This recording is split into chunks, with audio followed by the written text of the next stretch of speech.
Are you ready?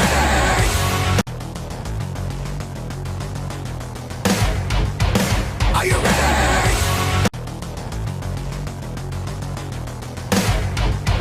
Are you ready?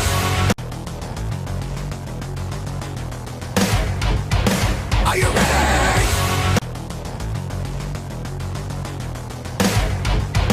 Are you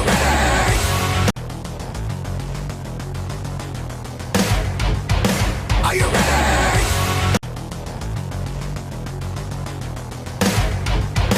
Are you ready?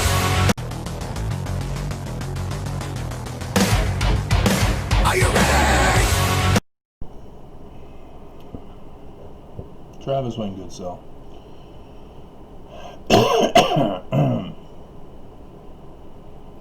My lawsuit against the Church of Jesus Christ of Latter-day Saints it's not really a second time, it's more like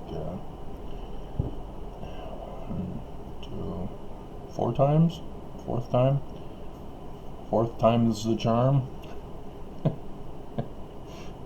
is using the Book of Mormon to take down the church. Did you know that?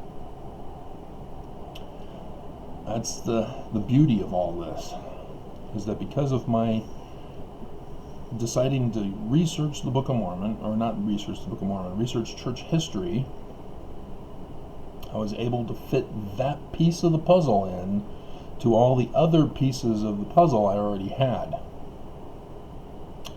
and see the big picture. Now, LDS critics dismiss the Book of Mormon. Oh, it's plagiarized, it's full of lies. Joseph Smith was a fraud. He was writing it from reading Captain Kidd books or whatever crap that other historians have tried to deceive people with. And yes, both the church and historians are not doing their job. When you do church history, you gotta say, okay, wait a minute. William Morgan, the anti-Mason, he's not really an anti-Mason. That's the deception part. He was a York Rites Mason, 7th rank in the Royal Ark. And so he's not anti-Mason. It's who started the anti-Mason movement because of his disappearance. But he shows up and gets arrested in Canandaigua, New York. Well, what's he doing in Canandaigua, New York? Well, he's trying to work on a book that the Batavian Press had paid him to work on. It was actually 2 books, but he's trying to get a warning message out there about Freemasonry. But nobody sees the resulting book, so there's speculation. Oh, what happened? What was the book? Oh, they were trying to silence him, and blah blah blah. And then he disappears. He's gone. And trackers pursue and such forth and forever. He ends up in Honduras selling bananas from his plantation. That's another story. And so he's in Canandaigua. He's at the Freemason Lodge in Canandaigua, the York Rites Lodge in Canandaigua. There's no Scottish Rites Lodge because they're zoned, and you have to research this. You can't just say, oh, okay, there was a lodge, it's Freemasonry, it's all the same to me. You can't do that. It's not all the same. And then you got to find out, okay, well, which lodge was there in Canandaigua? Are you able to have more than one lodge in one particular town? The answer is no. And so it was a York Rites Lodge in Canandaigua. But this is confirmed because when you involve yourself in other people who were there or claimed to be there in Canandaigua, New York, you then go, hey, wait a minute, I recognize that name. And you go, what are they doing there? And does that have any influence in what I know about the history of them in this other organization that they're in? And then you start to say, oh, wait a minute.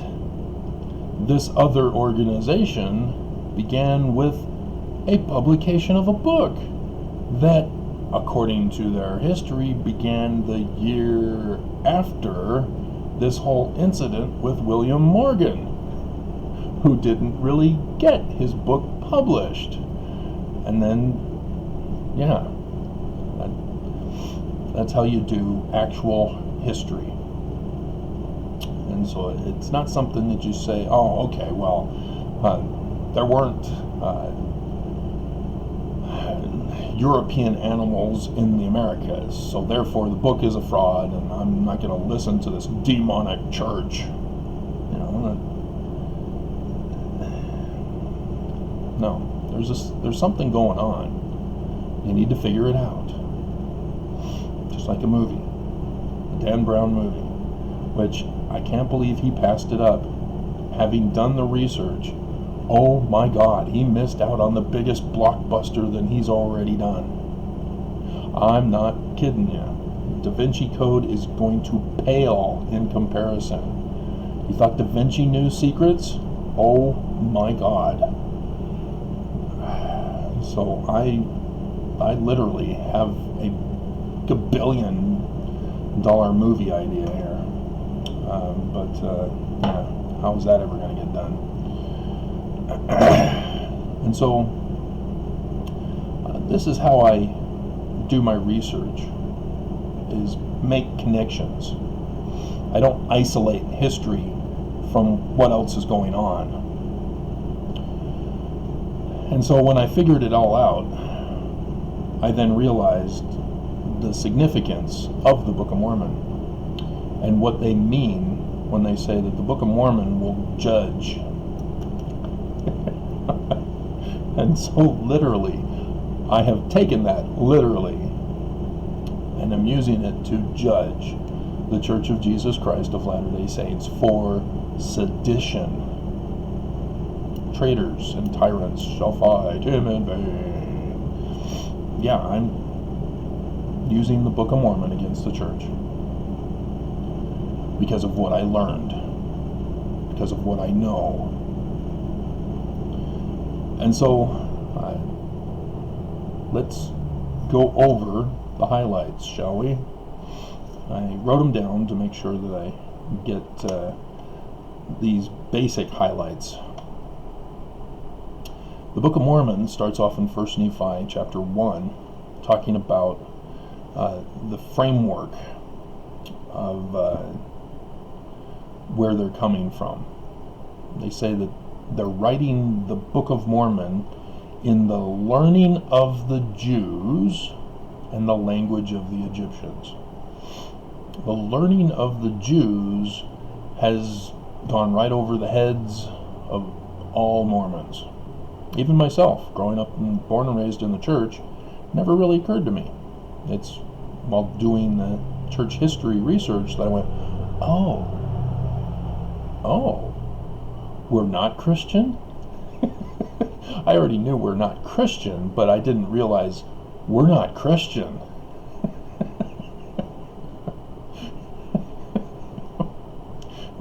And if you don't understand how we're not Christian, we literally are not Christian. We're the learning of the Jews with the language of the Egyptians. The Egyptian origin is our religion. And it says it right there in the beginning of the Book of Mormon. And so that's why Joseph Smith pursued the Hebrew text of the Bible and the King Follett Discourse and the Egyptian papyri, made sure he had to buy them when the mummies came through. And so the learning of the Jews confuses Mormons, because Mormons have adopted the Christian mentality that the Jews are wrong. They deny the Christ. And they don't understand why Jews deny the Christ of the Gospels. Because Jews are Christian. They are Christian before Christians were Christian. They just don't call him Christ in the Greek, except for those who were Hellenized during the Greek period. He's called the Messiah in our English pronunciation of the Hebrew. And Mormons do not understand this kind of Messiah. As Christians, likewise, do not understand this concept of a Messiah. It's a mortal man who is in a position of royalty. The King of Kings, the Lord of Lords, the great high priest, the mighty God, Melchizedek, Pharaoh, etc. He's the Christ. And that baffles everybody. Christians automatically scream, "Blasphemy!" Who's King David then? He's just a king. Why is Jesus supposed to be descended from him? And why is Jesus restoring his kingdom? Why is he the king of David? Do you think that may be why he's called the Christ? And so people just don't understand. And so Nicene Council comes along, and there were those who argued he's a man who was supposed to be coronated as king. That argument was there, and that obviously lost. As Constantine had to step in and say, all right, I'm creating a whole new Greek word, homoousios. That is now your God. You will all worship him. I'm done. And yes, there are Eastern Orthodoxes and other Orthodoxes who get upset with me when I talk about their history. It's not from the Holy Roman Empire. We're not from Constantine. Yes, you are. Even the Jews who created the Bible in 800 were highly influenced by Constantine. Just look at the word Elohim, for example. It was not singular majesty, or whatever they call it. It was plural. And so right in the Book of Mormon, we're being introduced to the thought process that we're supposed to have as we read through it. So when Benson went and added to the title Another Testament of Jesus Christ, he's somewhat wrong. Because the testaments themselves are somewhat wrong, Matthew especially. Oh dear God. He specifically wrote it for the Jews, to try to convert Jews, and just miserably fails. But the whole concept for the Jews and the Messiah comes from Jeremiah chapter 23.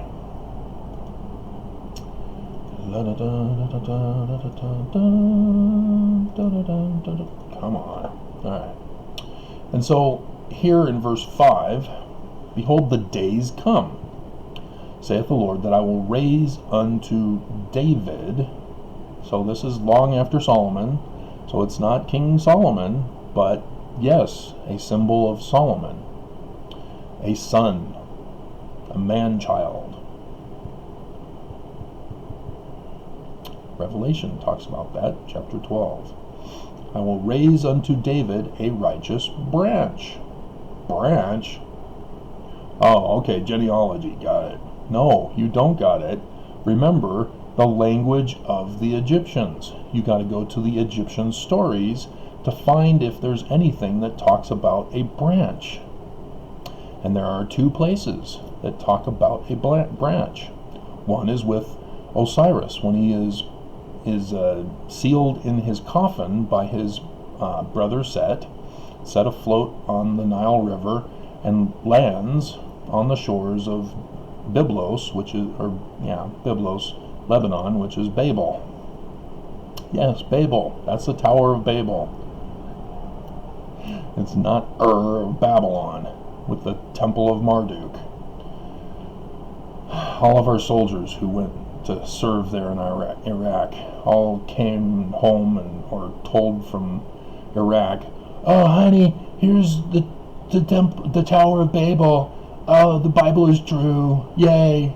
No. No. Wrong. You're not an archaeologist. Don't claim to be one. And so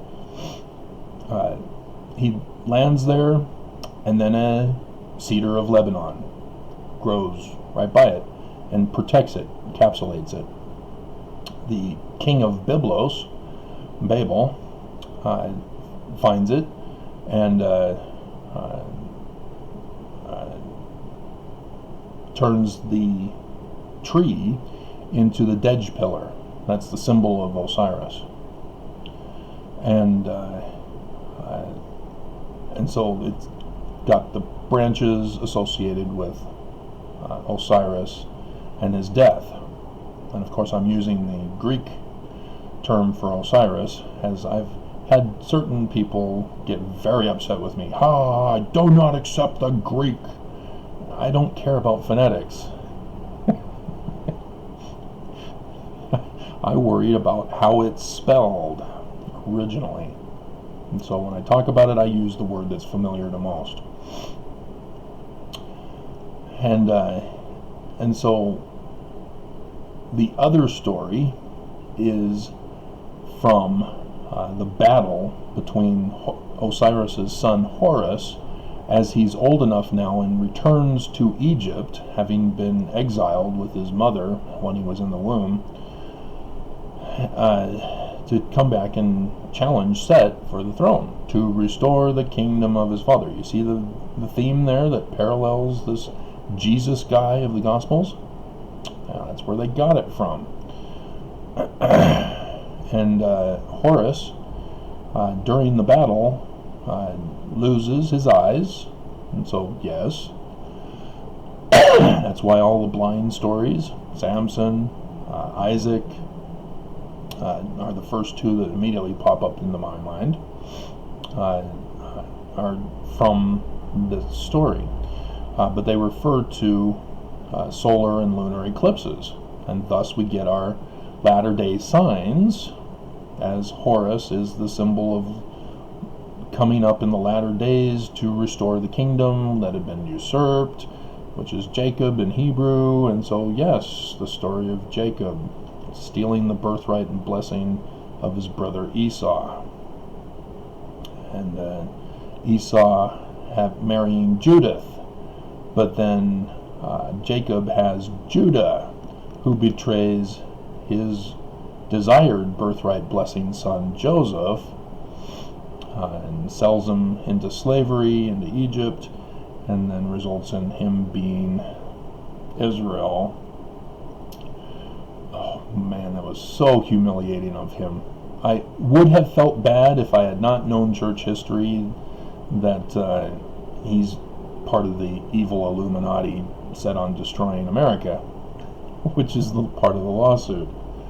Otherwise I would have been, oh man, he's the leader of the church and he pulled the God will prevail. Oh man. So humiliating. And they still have it on their church website as their main thing. President Nelson, God will prevail. No, Prince of God. That's the whole point, is that Jacob had usurped the birthright blessing from Esau, who was the prince of Isaac, the father of the family, the tribal leader. And so here we have God saying, all right, you usurped it, so instead we're having your descendant be the one to take back the throne of my kingdom of David. And so Moses is the resulting result.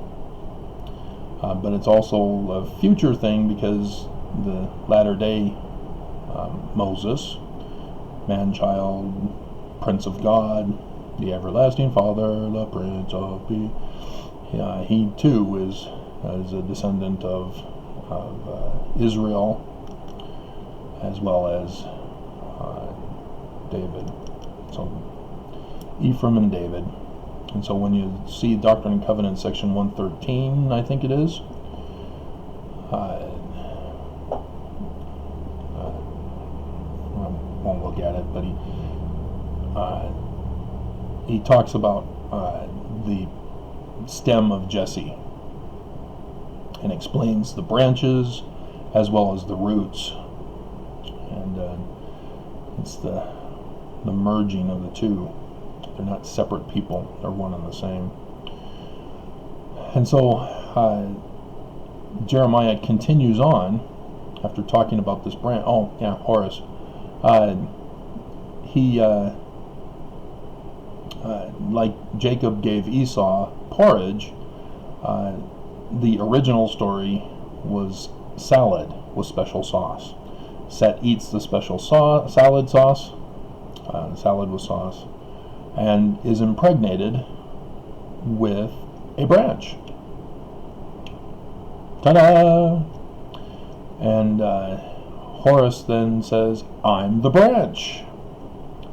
And Ammon says, "Oh, okay, I guess you are the legitimate heir to the throne. You win. Set, you're banished from the kingdom.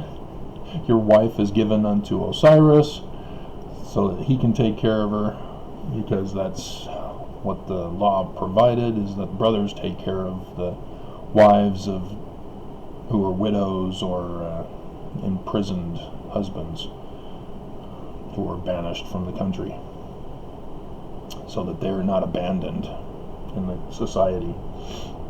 And so it's not polygamy. Polygamy is different. That's more sex trafficking.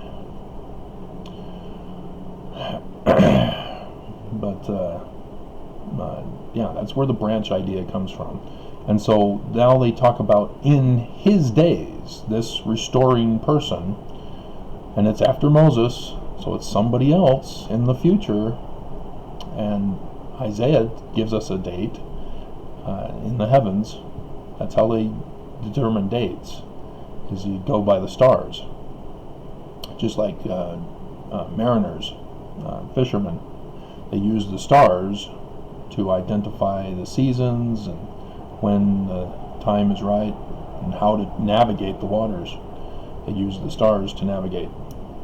And so that's the original calendar system. And the ancient Egyptians, and thus the prophets, knew all about this, and then told the dates in the terms of astronomy. And so, yes, Revelation chapter 12, John is very specific, more than Isaiah is. And Matthew gets it, but he separates it. Like I said, he messed up bad. But in his days, Judah shall be saved. You see that? Judah shall be saved. Judah's the one who betrayed Joseph, and thus gave rise to the Jews. Now, yes, there's a Judas, and yes, that's the Greek form of Judah. And he betrayed the Christ as well. And so, yes, there's parallels because there's stories prophesying of the person. But Constantine really screwed up Christianity to conquer them by claiming, oh yeah, he appeared, oh yeah, he was real, he showed up, even though he's supernatural homoousios, and you're not capable of comprehending that he's homoousios. Nevertheless, he was real. Just defied the laws of physics while being real. And yeah, that's how it all got started. The greatest fraud on the history of the earth. Because it didn't correspond with the dates that were given by the prophets. It was not in their time. And the Jews were not saved, by the way. That's why the Jews do not accept the Christ of Christians. He did not succeed. They don't need a God to save them spiritually. They've already got a God to save them spiritually. Who has saved them spiritually? They're the chosen ones. Because they're anointed. They come from Judah, who gave rise to David, the king. Thus they are the chosen ones. But when you start thinking it's some ego thing, you totally misunderstand where the Jews are coming from. And so this is the learning of the Jews. A mortal man who becomes king to restore the conquered kingdom. And the kingdom has been conquered several times, Babylon being one of them. And sure enough, right there in the beginning of the Book of Mormon, it talks about Babylon and the conquering of Jerusalem in 597 BCE. And that's not talked about in the Book of Mormon, but it's talked about in regards to the second wave that is coming to Babylon, the one that begins the captivity. The enslavement was 597. And 11 years later comes the actual destruction. But that's not important to tell in the story. Because remember, the Book of Mormon is not an actual history of any such person named Lehi. And critics all know that. But Mormons are still in denial. And they get upset with me. How dare you? The Book of Mormon is true because the Spirit told me it is true. Oh? So, okay, your feelings, therefore, can establish truth over hard science. Got it. And you expect me to be gaslighted by you. Uh-huh. Okay. Can't judge you? Oh, okay. Yeah. And why then are you going to school and taking those science classes? Oh, you don't want to. You want to have a Supreme Court that will destroy our educational system and replace it with God's truth. Who's God? Got it. The Homoousius God. I understand. And so, yeah, can you imagine the horror that awaits us? And so, yes, in the first year of the reign of King Zedekiah, who is the puppet king, but you only know that if you reference Jeremiah. If you're just reading the Book of Mormon, you're like, oh, okay, yeah, the previous king must have died, and this is when Zedekiah took over. Wow, okay, cool.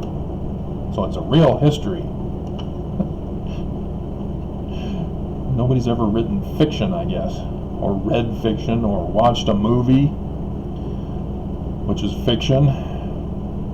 They all set it in historical contexts of some kind or another, even if it's sci-fi, which makes it easier because you can make stuff up when it's sci-fi. Oh, the alien blob, Captain. It must be given life, liberty, and property. But it's killing us. What do we do?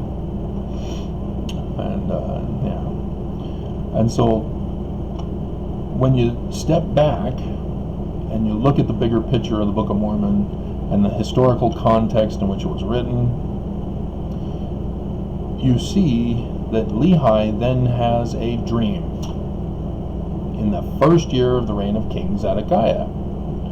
And that dream is the sign of the Son of Man, the King of Kings, the great high priest, the Lord of Lords, the Melchizedek, the Pharaoh, etc., etc., the one who is to restore the kingdom.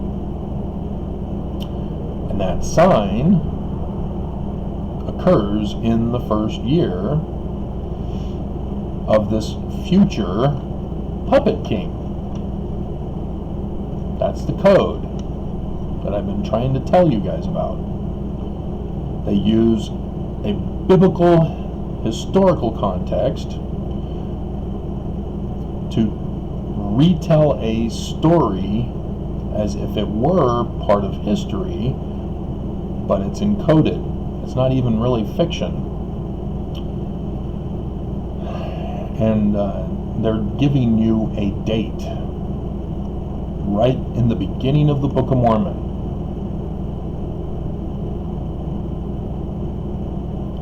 And when you understand that simple concept alone, that the Book of Mormon starts with the end of the world beginning date,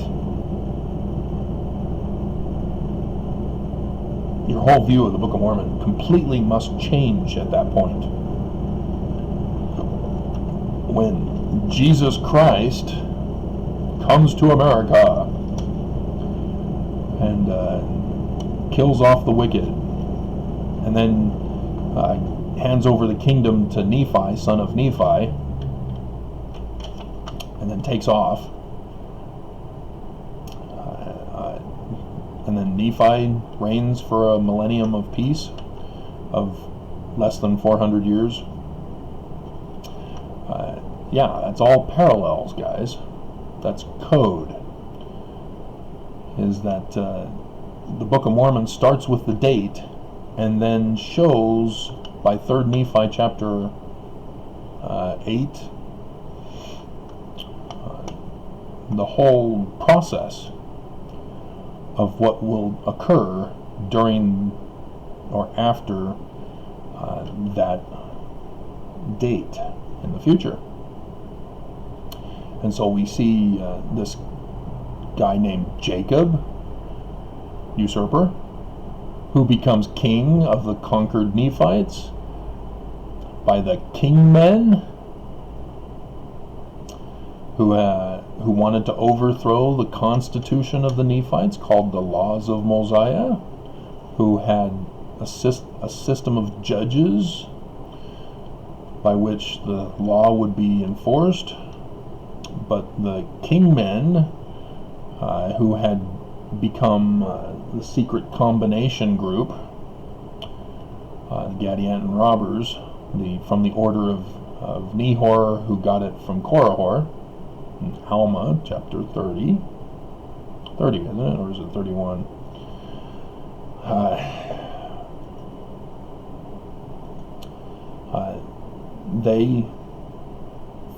They take over the judgment seats. There was a system of level judges, and they just worked their way up the chain to overthrow the judges and establish their own laws, violating or doing away with the constitution of the Nephites. And so what does Joseph Smith talk about to the Mormons in those early days? There will come a time when the Constitution of the United States will be in jeopardy. Most people know it by hanging by a thread. The Sister Knowlton, Mary Jane Knowlton, is it? Is the recorded version from which we originated from. Others are just hearsay. Oh, I heard Joseph Smith say it this way. I heard Joseph say it this way. Now, you can't trust those when you're doing research.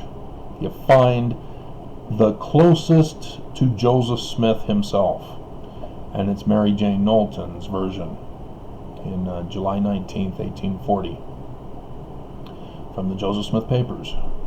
She's the one you have to go by. Yep, Korihor, the Antichrist, ridicules Christ. Is he talking about Jesus of the Gospels? No, he's not. He's talking about the restoring mortal Christ to take back the kingdom. Because remember, it's the learning of the Jews. So everything in here, even though you desperately want to put your Christian interpretation on this, you can't. You just can't. You have to use the Jewish interpretation. So when it's Antichrist, it means anti-mortal Messiah, who the Jews understand him to be. And so it's not technically the Jewish Christ, it's the Jewish understanding of Christ. And so this is anti-Semitic, which is not really Semitic, because that's the Babylonian captivity Jews. The Jews technically are Egyptian, which is Hamido. So it's actually anti-Hamido when you do abusive comments toward, or actions towards Jews. But even Jews don't understand that. That's sad. There's a thing with Islam, is that when a person is converted to Islam, they cast aside their Western culture name and adopt a new name from Islam. And so they refer to their old Western culture name as their slave name. To be Semitic for Jews is their slave name. So there you have it.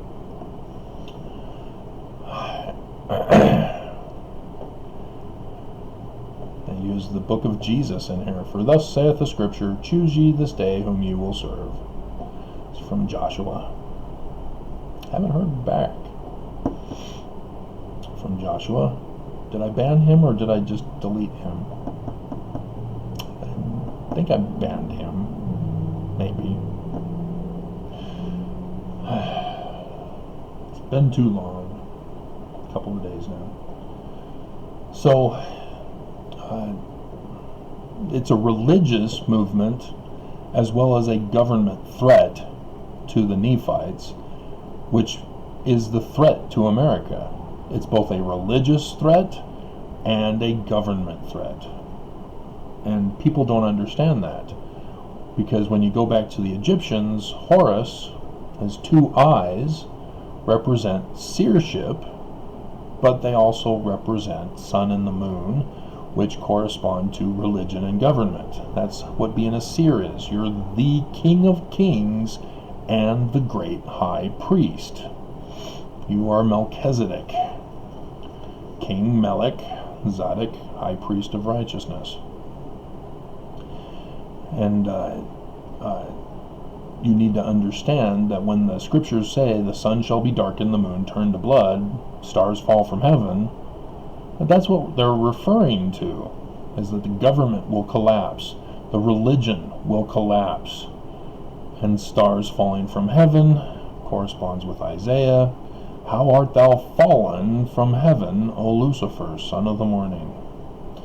And people try to say, oh, they're referring to Venus. Read the context. There's more to it, isn't it? They're talking about a specific person. You desired to exalt yourself. And they say, well, yeah, but Venus, it constantly tries to rise in the morning sky, to exalt itself to where Sirius has already won. That's right. Sirius is Horus. He won already. It's over. It's done. And yet we still don't have the likeness of things on earth yet. So frustrating. We're supposed to have the Exodus. We have until the 18th at 6 p.m. Sunday. Otherwise, it's not corresponding with the book of Moses, or the Exodus of Moses, that gave us the time of when it's supposed to happen. And that's some things that Joseph Smith also warns us about in the Doctrine and Covenants, to add to the Book of Mormon that got missed on that, is that section 45 verse 31 talks about a desolating sickness. That desolating sickness is the weapon that the Gadianton robbers are going to be using on America, and technically the world, but that's how you do it. You get it in the world as you try to make sure that America does indeed get it. Because if by some chance they're able to keep it out of America through that cruise liner, you have other ports of entry where people from all over the world will continue to bombard the United States and try to infect it. But yeah, we had a president installed in the first year when the sign of the Son of Man occurred, who the Senate Intelligence Committee, which is majority GOP, have confirmed that Russia put that national executive in power in that first year when the sign of the Son of Man occurred. You seeing the connection here, guys? Because I sure caught it.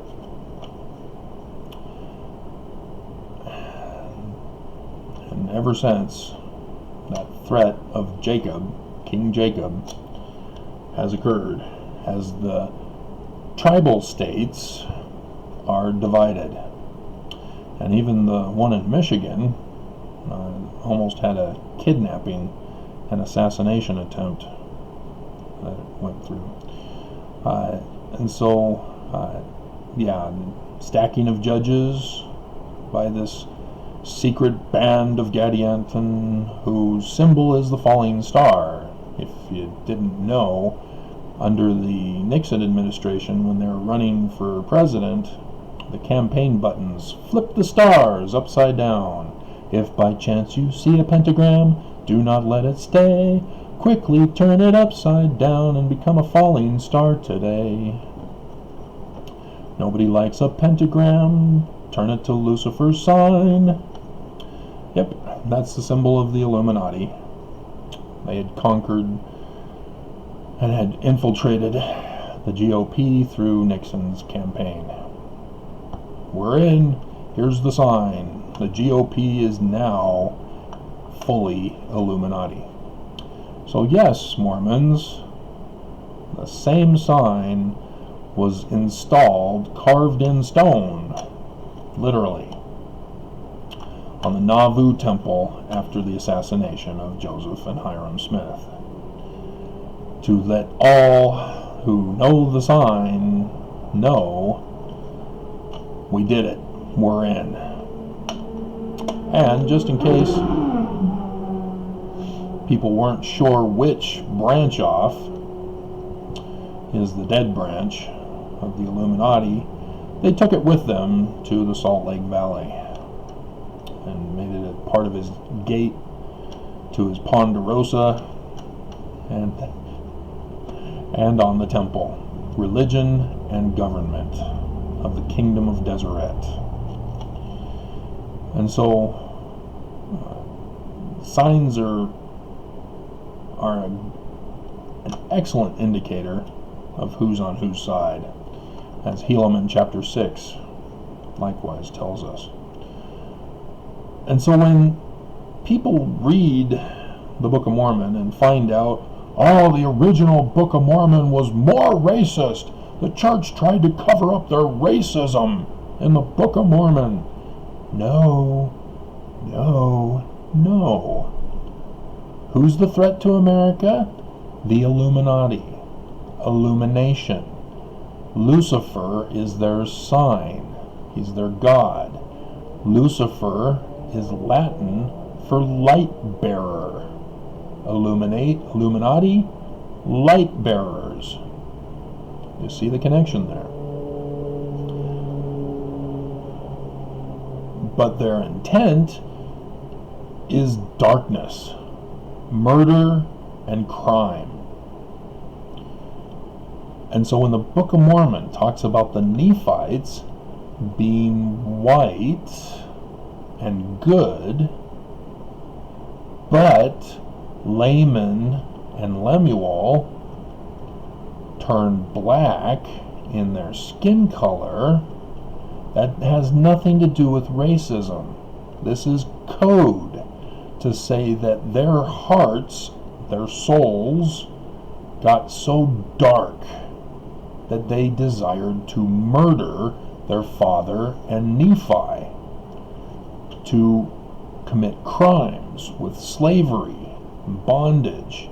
We are the rulers of this tribe. You will not take it from me, who is your elder brother.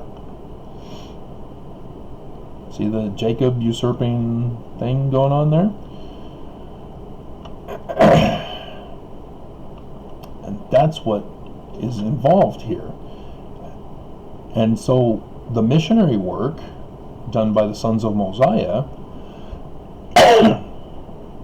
are to the Lamanites, whom the Nephites gave up on.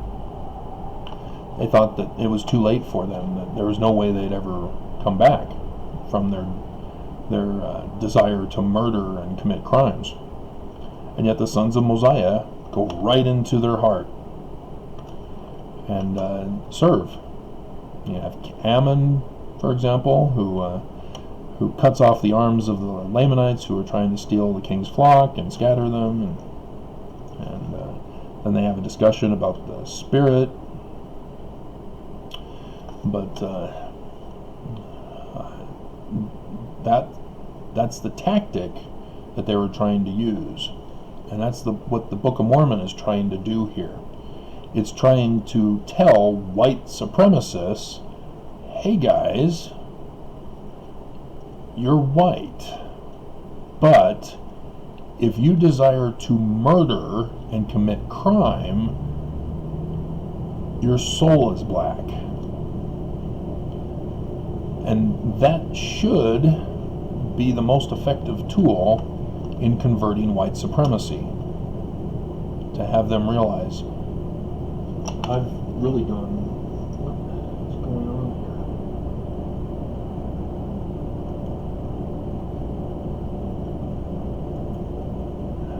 Hold on a second. Program's malfunctioning. Okay. Come back to that. And so now we go to the Nephites near the end times, before Christ comes, and what you have is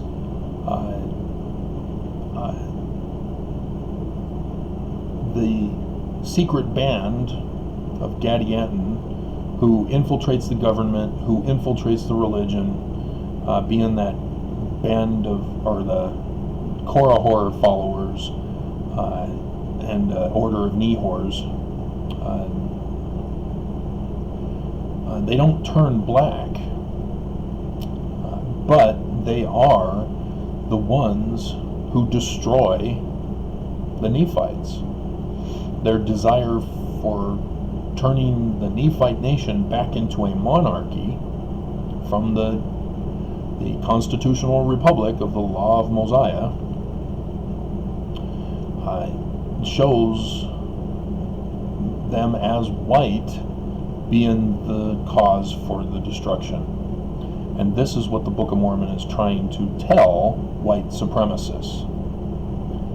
You guys are wanting to destroy America to preserve your whiteness, your white heritage.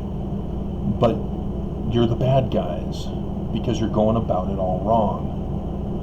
You're thinking that you need to murder and commit crimes against your fellow human beings. Just because blacks are black does not make them the enemy. That's the lesson of the Book of Mormon. It's trying to prick the hearts, the stone-cold hearts of white supremacists.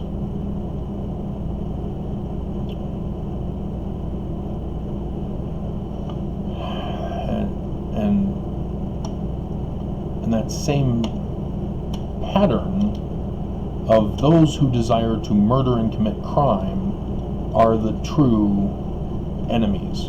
It has no matter, it doesn't matter what skin color you have. If you desire to murder to get gain, if you desire to commit crime against your fellow human beings, you are the enemy. And so Captain Moroni rises up against the kingmen in defense of our land, our lives, our liberties, our homes, our women, our children, our harems and concubines, polygamous wives, harlots, madams. No. But the Book of Mormon was trying to warn America. They knew it was white supremacy that was going to be used to destroy America. And sure enough, here we are. White supremacists have risen up in the police departments, in militias, in armed domestic terrorist groups, in gangs, and mafias, and all sorts of criminal organizations, in business, government, religion. They have spread themselves across this nation and are intent on destroying it to rise up with a monarchy, as they believe. And the Book of Mormon knew about all this. The Smiths knew about all this because of William Morgan. And William Morgan was not able to complete his book to warn America. And so the Smiths took over, Smith Sr. specifically, not Junior. Junior's job was to distract the money man who was going to pay for the publication, because they couldn't use the Batavian Press anymore. They would be exposed. But they got exposed anyway, as another person who claims he went to Canandaigua likewise. And that's how you do church history. And yes, I know, Mormons don't like it. But you're Antichrist if you don't agree with me. You are white supremacists. Literally. Dixie, you embrace Brigham Young as a racist. Say, hey, Brigham Young did nothing wrong. Desnat, follow the prophets, we're taking away your agency. You must go to the highest degree of the celestial kingdom, otherwise you're going to hell. There is no in-between. Mormons believe this.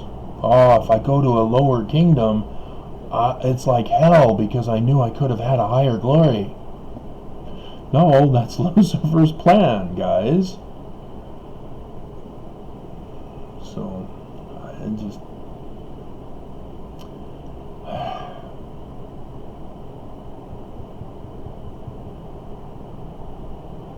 missed watching Bill Maher. HBO was having problems buffering this morning. Of course, it's Saturday, which means the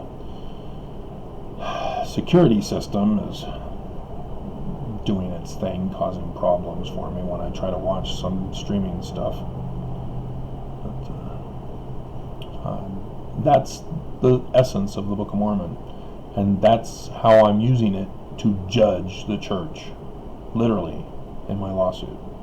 Because the church, the signs are there, they're a part of the Illuminati. And the church can't deny it.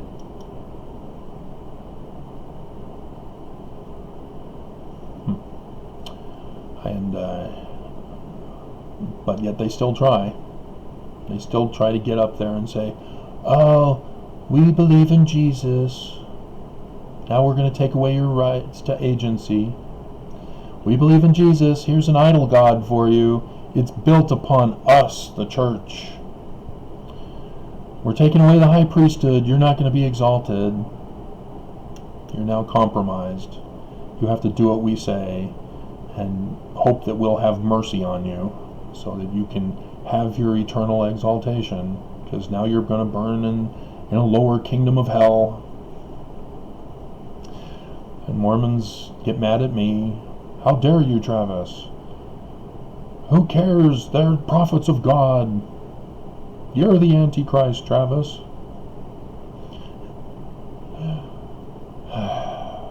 The ad hominems.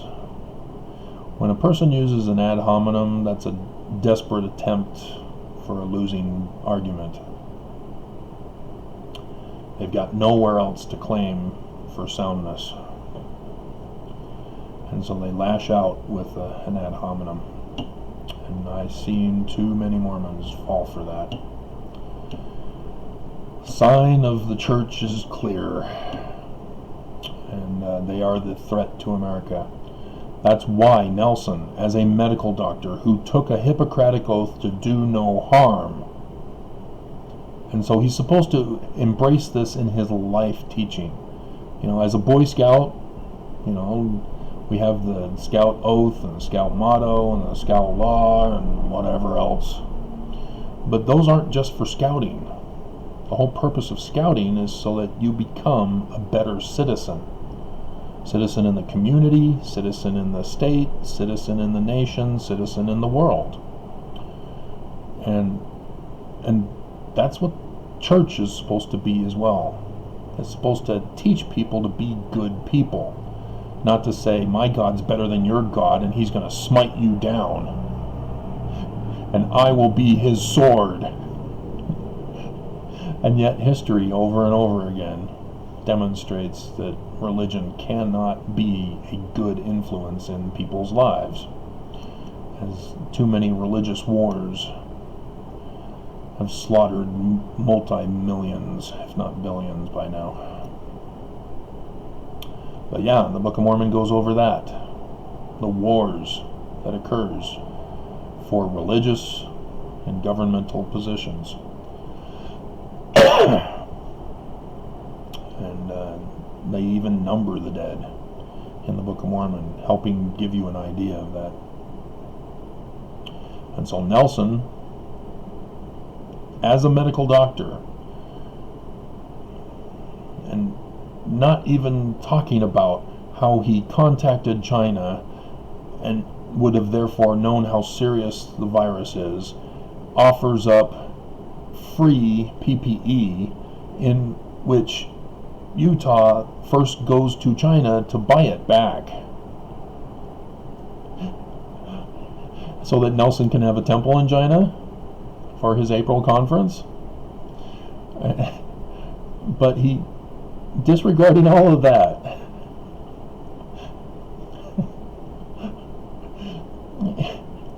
He did not shut down the church.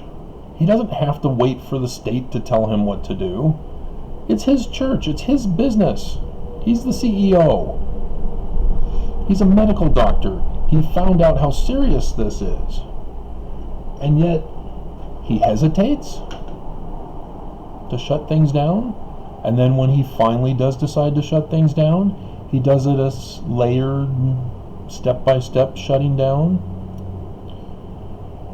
That was the one thing the medical professionals told everybody, don't do that. Don't do it that way. You need to shut down everything immediately in order for no spreading of the virus. But when you slow the shutdown, the virus continues to spread, and thus it lasted longer than the shutdown. But Herbert didn't enforce the shutdown. He says, "Oh, you guys get to choose. If you're a necessary business, you can remain open." And so all of these paper pushers in the offices are like, "Oh, my job is so essential. I have to correlate the printed pages to give them to the." No.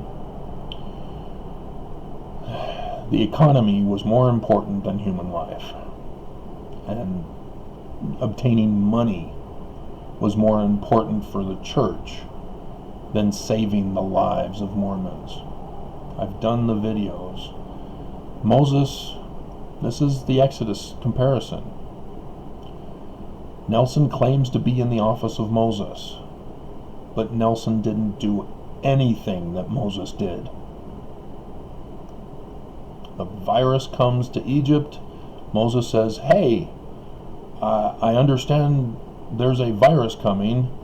You guys all need to stay home." wait till it passes over. Jewish Passover, which is not really a Jewish Passover. It's supposed to be an Israelite Passover. God will prevail. Oh, the Prince of God was Moses. And he saved the Israelites by having them stay home until the virus passed over. And Nelson failed. He did not do that.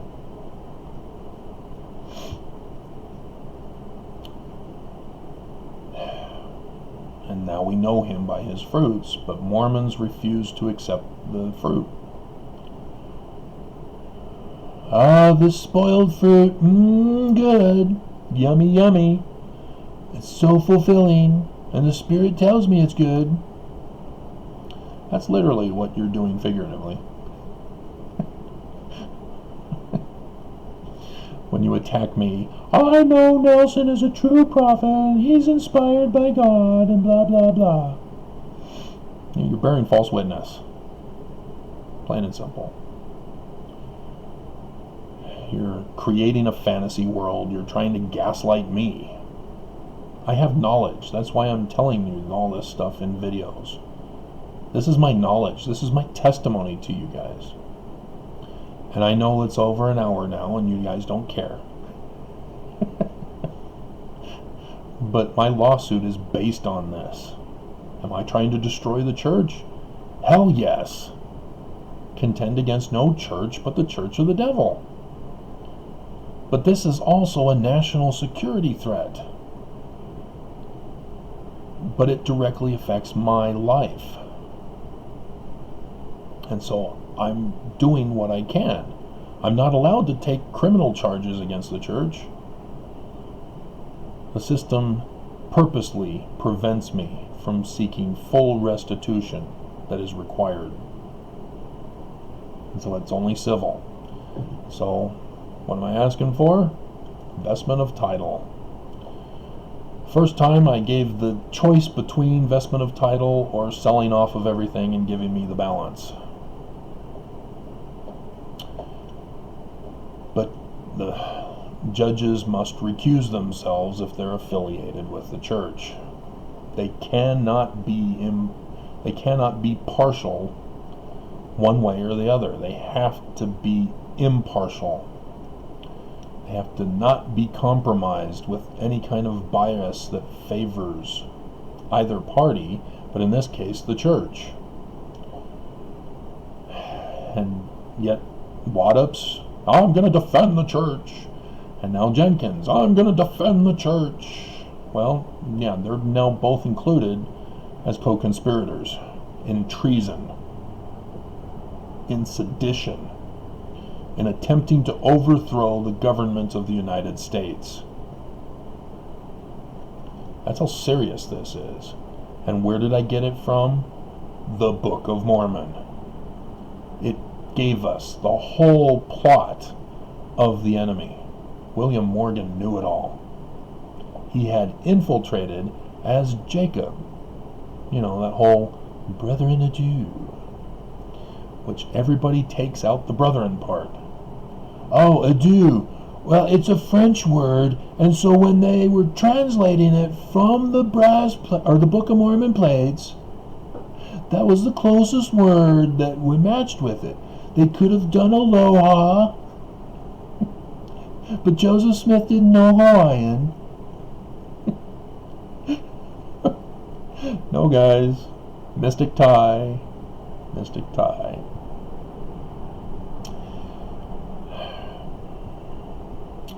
So. Alrighty. I think that's about it. But, I hope that summarizes it for you in this hour video of how the Book of Mormon is the judge, because it has the whole plot and plan of the Illuminati to use white supremacy to destroy and create the New World Order. And we're seeing the fulfillment. You know, the book of Nephi when he has his tree of life vision that his father had, which is the replacement of the 116 pages, by the way.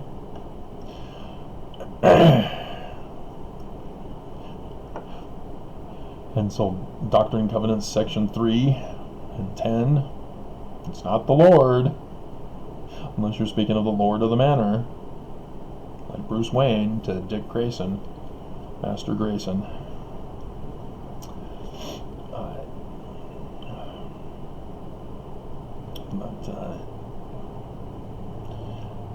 Yeah, he was pissed at his son. He had one job, and that was to distract him. But they were the mediation between Sidney Rigdon and Smith Sr. at the farm, as Harmony, Pennsylvania was. So, all right, I end it. I can go on and go on and go on. But yeah, we're seeing the fulfillment. And Nephi says, don't write anymore. It's already in John's record. So Revelation already has all this stuff. And it has the date. And they use the date in the Book of Mormon. And Joseph Smith in the Doctrine and Covenants gives the date for the coronavirus exodus. Because, the exodus date of the Jews, it's 3333. That Ruth Bader Ginsburg died New Year for the Jews. Yeah, 3333 from the Jewish Exodus date. Yeah, Joseph knew. They knew. The enemy had disclosed the secret as William Morgan had infiltrated their meetings to know of the plot for the future of America. And he told it all to Joseph Smith Sr. In Canandaigua, New York. And so Joseph Smith Sr. was the one who took responsibility to write the book and publish it. Ta-da!